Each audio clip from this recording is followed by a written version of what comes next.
Сәлем достар, сіздермен бірге қарапайым мастер каналы. Бүгінгі видеода өздеріңіз көргендей қолжетімді заттармен өте керемет шығатын садақ жасайтын боламыз. Ендеше каналға тіркеліп лайк басып, қарапайым мастер каналын қолдап кетіңіздер. Садақ жасау барысында бізге ең қажетті болатын материалдар ПВХ труба мен кәдімгі рейка ағаш. Барлығының өлшемдерін мен описаниеге жазып кететін боламын. Бұл ПВХ трубаның, яғни қазақша айтқанда құбырдың өлшемі 1 метр. Осында мен 50-50 сантиметр қылып, 2 бөлшек кесіп алуым керек. Мен алған құбырдың үлкендігі, яғни өлшемі 32 миллиметрлік жай ғана пластмасс труба болып аталады. Бұл пластмасс аппақ және қалың болып келеді. Ал тағы да түрлері бар, сұр түсті және де олар жұқалау болып келеді. Оларды таңдаудың қажеті жоқ, себебі садаққа жарамайды. Бізге таза осындай аппақ пластмастан жасалған труба керек болады. Садақтың екі бетіне бізге трубаны жалпайтып алуымыз керек. Сол үшін мен горелканы қолданатын боламын. Оны кәдімгі құрылыс дүкендерінен 1000 теңгеге сатып алдым. Негізі үйлеріңізде электрондық фен болса, яғни осындай құрылыста қолданатын ыстық ауа шығаратын фен болса, сонымен еріткен дұрыс. Себебі трубаның цветі сол күйі қалады және ұқыпты селеді. Менде ол аппарат болмағандықтан осы горелканы қолдандым. Әрине түсі жаман болып кетті, бірақ өзімізге керекті фигураны шығарып ала алдық. Жақсылап трубаның барлық жерін басынан аяққа дейін бірдей градуста қылып ерітіп алып, қатты да ерітпейміз. Тек труба жұмсару керек және үстінен ауыр затпен, үлкен көлемдегі ауыр заттармен бастырып қоюымыз керек. Және осы еріткен кезде ескеретін нәрсе, екі трубаны да бірдей жалпақтықта жалпайту керек. Себебі біреуі сәл қалыңдау, біреуі сәл жұқалау болып қалатын болса, ертеңгі күні садақ жасап біткен соң, оны тартқан кезде екі бетіне екі түрлі салмақ түсетін болады. Сол себепті оқты түзу ата алмайтын болады. Сол жағына қатты мән беру керек. Сіздерге айтар кеңесім, электрондық фенмен қыздырған дұрыс болады. Себебі ол сыртын ерітіп жібермейді, бірақ жұмсартады. Мен горелкамен істеген соң, трубаның сырты еріп, өте жайсыз болып шықты. Бірақ осының өзін керемет қылып шығаратын боламыз. Достар, соңғы кездерде мен қатты ойланып жүрмін. Өз мастерскойыма және үйдің есігінің тұтқасын электронды қазіргі заманға сай тұтқаға ауыстырғым келеді. Бұлай қарап тұрсақ, қазіргі заманда өзімізге керекті және қажетті заттарды алғанымыз дұрыс болады. Шымкент қаласында өте керемет тұтқалар сататын дүкенді тауып алдым. Ол жерде өте қолайлы бағада да бар, қымбат бағада да бар. Қысқасын айтқанда маған ұнады. Өз үйіме және мастерскойдың есігіне дәл осындай тұтқа қоятын боламын. Тіпті өздеріңіздің қалаған парольдарыңызды енгізіп кетесіздер, басқа ешкім ашамайтын болады. Және де біраз адамның отбасындағы біраз адамның отпечаткасын белгілеп қойып кетсең де болады. Қысқасын айтқанда сіздерге осы дүкенді кеңес беретін боламын. Егер де қызық ақпараттары және нақты модельдерін білгілеріңіз келетін болса, сіздерге описаниеге номерін қалдырып кететін боламын. Ақпарат қызық болса, міндетті түрде описаниедегі номерге хабарлас.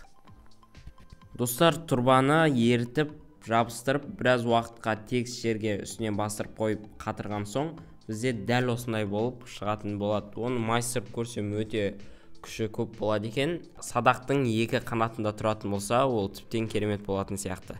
Сондықтан да арнаға тіркелуді ұмытпаңыздар. Енді қол наждакпен оның сыртқы артық жерлерін кішкене тегістеп шығатын боламыз. Сосын біз далаға шығып, электроболгаркамен құбырымыздың екі басын сопайтып жасайтын боламыз, дәл видеодағыдай.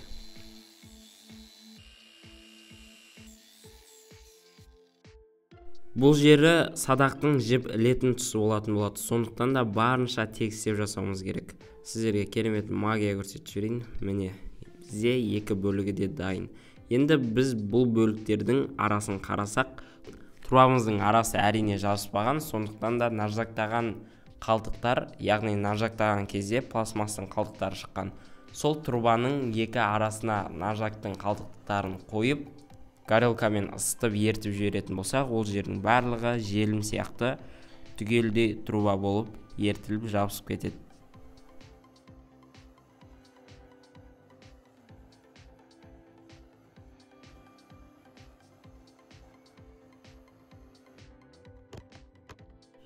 Дайын болған соң жаңағы трубамыздың сопайтқан жерінен 10 см беріге қарай горелкамен қайттан қыздырып, примерно 70-60 градуста оны майыстыратын боламыз. Екі бөлшекті де бірдей градуста қылып майыстыруымыз керек.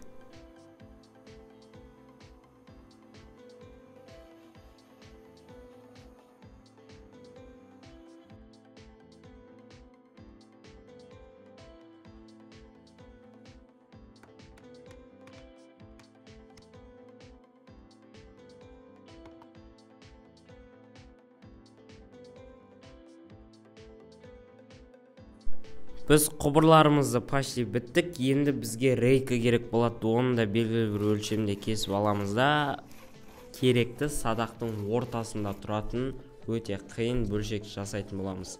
Оның суретін мен Google'дан қарап, өз қолыммен сыздым. Сіздерге қандай болатын фотода қалдырып кететін боламын. Дәл соны ағашты толықтай ойып, садақтың ортаңғы бөлігін, орысша айтқанда рукояткасын жасайтын боламыз.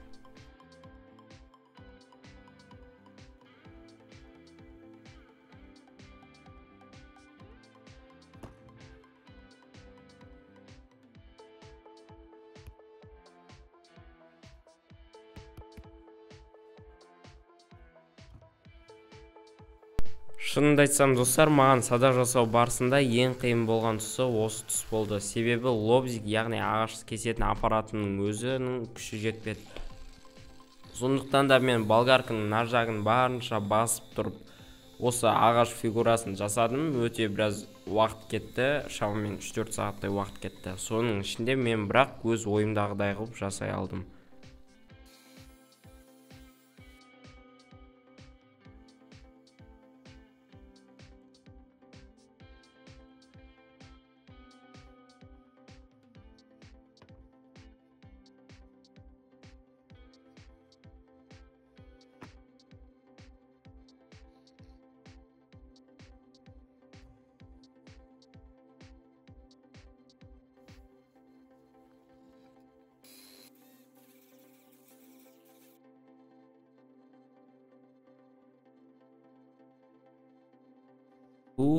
Достар, мынаны қарасаңдаршы, қандай керемет болып шықты. Жаңағыдай рейкіден осындай фигурадағы рукоятка жасау көп адамның ойына келе бермейді.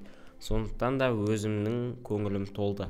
Енді біз жаңағы трубамызды екі бетіне орнатуымыз керек. Ол үшін ровно қылып өлшеп алып, дрель арқылы тесетін боламыз.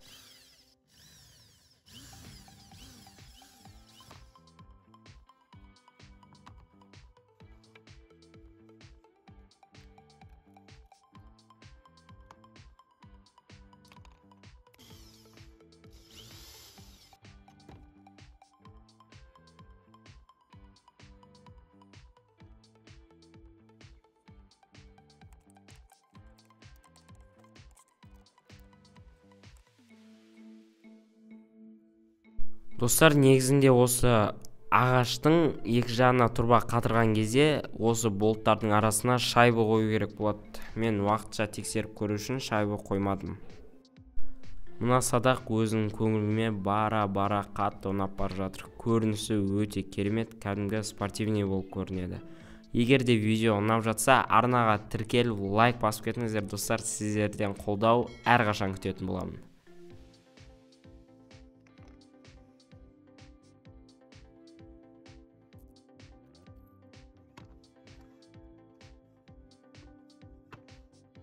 Достар, мен рукоятканы одан кейін бояуым керек болды. Менде дәл осы тұста ағашты қоңыр қылып бояйтын жиһаздың түсі секілді әдемі қылып бояйтын лак болмай қалды. Сондықтан да мен кәдімгі сурет салатын бояуды алдым, қою және қоңыр түстес. Осы қоңыр мен көк түсті араластыра мен осы рукояткаға керемет түс бере алдым деп ойлаймын.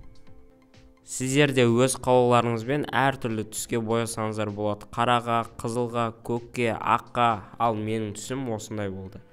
Және боя болған соң оны кептіріп алып, екінші бөлікке лактайтын боламыз. Лак ол судан барлық заттан қорғайтын болады.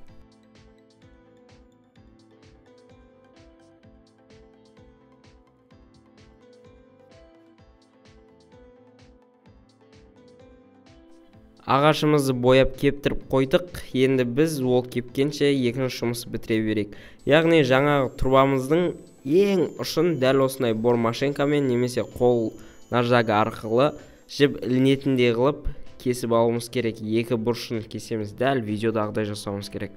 Және кішкене тереңірек қылатын болсақ, жіп шығып кетпейтін болады.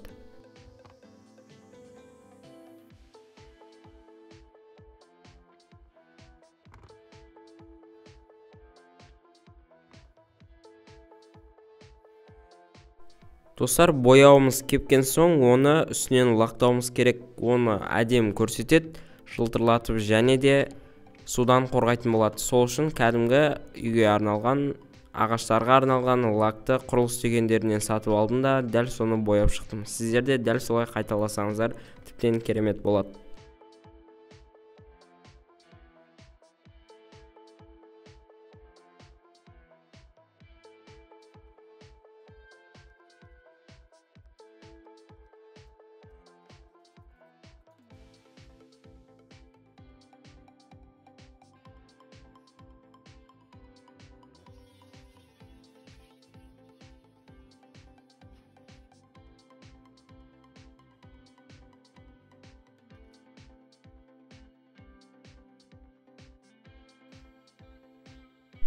Қалай бұлай достар, кәдімгідей ағашым жылтырап қалды. Енді тағы да оны кептіріп күтетін боламыз.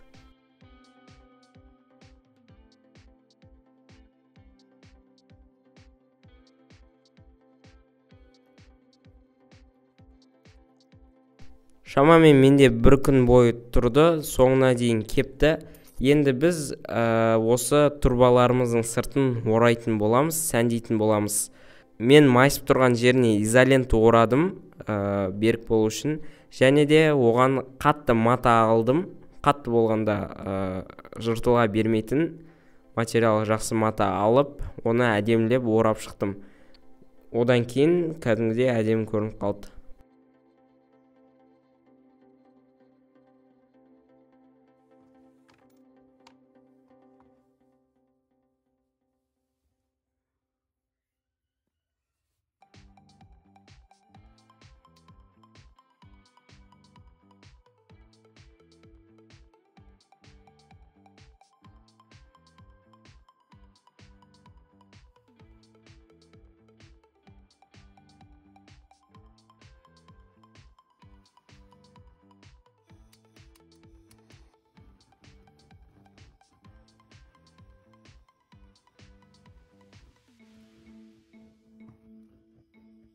Достар, біз матаны орнат болған соң, горелкамен кішкене үстіне тигізетін болсақ, қатты емес, жай-жай тигізетін болсақ, матаның шет-шетіндегі артық жіптер кететін болады, және мата кішкене қатыңқырайды, және сары керемет бір цвет беретін болады. Қайтадан өзіміздің іштегі мастерскойымызға ораламыз да дайын комплектіні толықтай құрастыратын боламыз. Достар, осы жерде бізде комплектің ішінде не бар айта кетейін. Екі турба, яғни садақтың екі беті және ортасындағы екі садақтың екі бөлшегін біріктіретін ағаш, және де 4 болт, 4 шайба және 4 болттың бұрандасы. Осының барлығын біріктірсек, бізде өте керемет спортивный садақ дайын болады.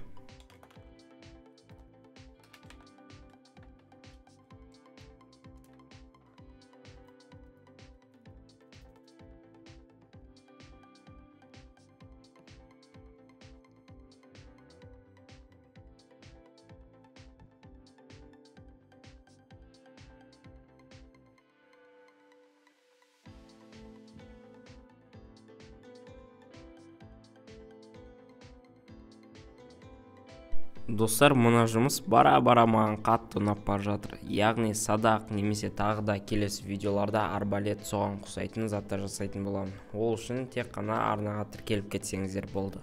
Ал бүгінгі видеода садағымыз өте керемет шыққан секілді.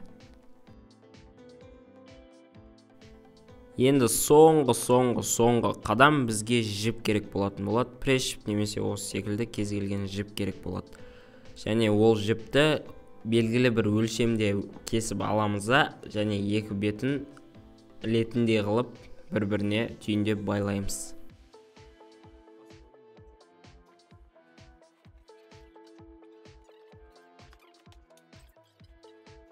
Жібіміз де садағымыз да дайын, және оларды соңғы кезекте бір-біріне біріктіретін боламыз.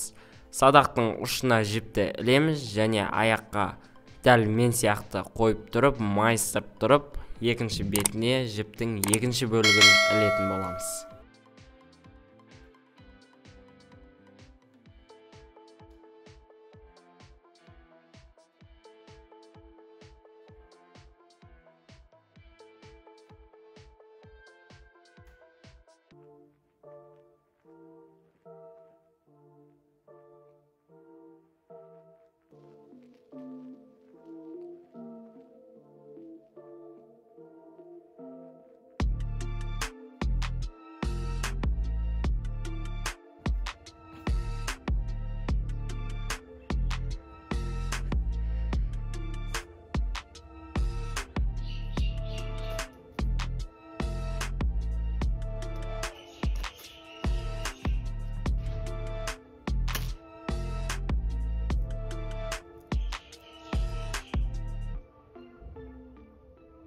Достар, видео ұнаса арнаға тіркеліп лайк басып кетіңіздер, және де келесі шығатын видеоны барынша қолдасаңыздар, барынша ерте шығаратын боламын. Яғни ол видеода дәл осы сағатқа мықты спортивный оқтар жасап, сол видеода осы садақтың күшін тексеретін боламыз. Келесі кездескенше сау болыңыздар.